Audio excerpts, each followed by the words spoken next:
शिव महापुराण की कथा तो यह कहती है कि आप किसी का उद्धार नहीं कर पा रहे तो कम से कम इस आत्मा का कल्याण तो करो, अपने आप का तो उद्धार करो, कुछ अच्छा अपने लिए कर चलो। दुकान पर बैठकर जो तुमने कमाया, ऑफिस में बैठकर जो तुमने कमाया, उसका भोग तुम्हारी पत्नी भी करेगी, तुम्हारा परिवार भी करेगा, तुम्हारे बच्चे भी करेंगे, तुम्हारा कुटुंब भी करेगा, भाई भी करेगा, माता भी करेगी, पिता भी करेगा। दुकान पर बैठकर नौकरी में जो कमाया उसका भोग सब करेंगे, तनख्वाह के हकदार सब रहेंगे।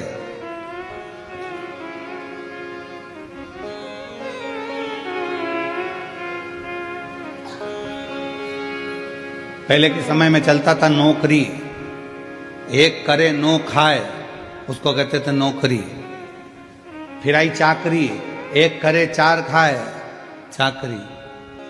आज के जमाने में चलती है तनख्वाह।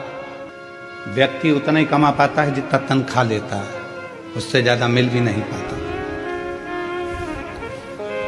पर जितना तुमने दुकान पर बैठकर कमाया, जितना तुमने नौकरी कर कर कमाया, उसका तो भोग तुम्हारी पत्नी भी करेगी, बच्चे भी करेंगे, सब करेंगे।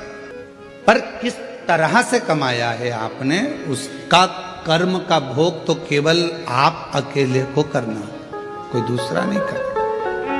पूछा जाएगा, हर श्वास का एक एक जवाब पूछा जाएगा। आपका और हमारा तो शुरू से ही आदत बनी हुई है। जब पढ़ते थे, स्कूल जाते थे, उस समय पर भी लोग पूछते थे, क्यों टीचर पूछते थे तुमने ये करके लाए कि नहीं लाए, तुमने ऐसा करा कि नहीं करा, हमने होमवर्क दिया था तुमने करा कि नहीं करा, ये लिखा कि नहीं लिखा, ऐसा करा कि नहीं। तो वो तो क्रम चालू रहता। तो जब बचपन में टीचर पूछता था, बड़े होकर माँ बाप पूछते हैं तू वहां गया था, क्या करा, कैसे करा, तो परमात्मा भी तो पूछेगा कि तू नीचे गया था, तुझे मृत्यु लोक में भेजा था और महाराष्ट्र की पवित्र भूमि पर जलगांव में तुझको भेज दिया था, जन्म दे दिया था, तूने वहां जाकर करा क्या, ये बता।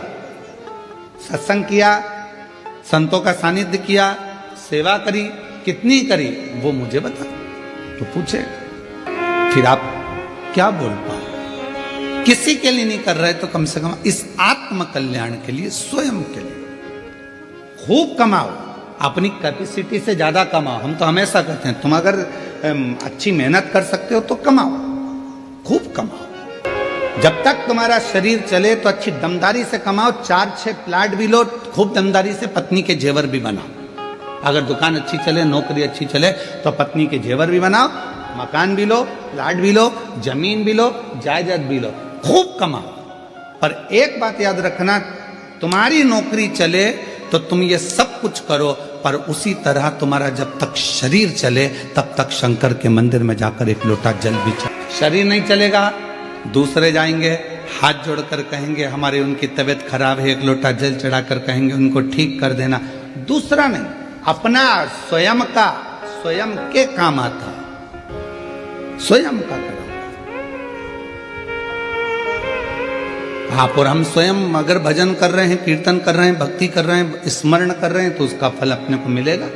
कई लोग अपने पूर्वजों के लिए कथा श्रवण कर रहे हैं, कई अपने पितरों के लिए कथा सुनते हैं, उसका फल उन्होंने सोच के बैठे कि हमारे पूर्वज हैं, हमारे पितर हैं, हमने फोटो रखा, हमने ये करा, तो वो कथा सुनेंगे। सुनेंगे, आपने निमंत्रण दिया उनको, आपने विचार करा कि मेरे गर्भस्थ संतान नहीं है, अगर मैं सुनूंगी हो सकता है बाबा मुझे संतान देगा। विश्वास, भरोसा, दृढ़ता। गंगा मैया ने कहा कि आप मुझे स्वीकार करो, क्यों नहीं करूंगा। भागीरथ बाबा 60,000 राख के ढेर बने हुए कपिल मुनि के आश्रम में जो परिवार के सदस्य थे, काका थे, उन सब के उद्धार के लिए गंगा जी को लेकर आ गए। और गंगा मैया ने कहा कि मैं कहाँ रहूंगी, कौन मुझे धारण करेगा, तो मस्तक पर भगवान देवाधिदेव महादेव से प्रार्थना करी, तब शिव जी ने अपने मस्तक पर धारण किया। मस्तक। अब लोगों ने कहा क्या भगवान शंकर के मस्तक पर पूरी जटा के अंदर क्या गंगा जी आकर बैठ गई।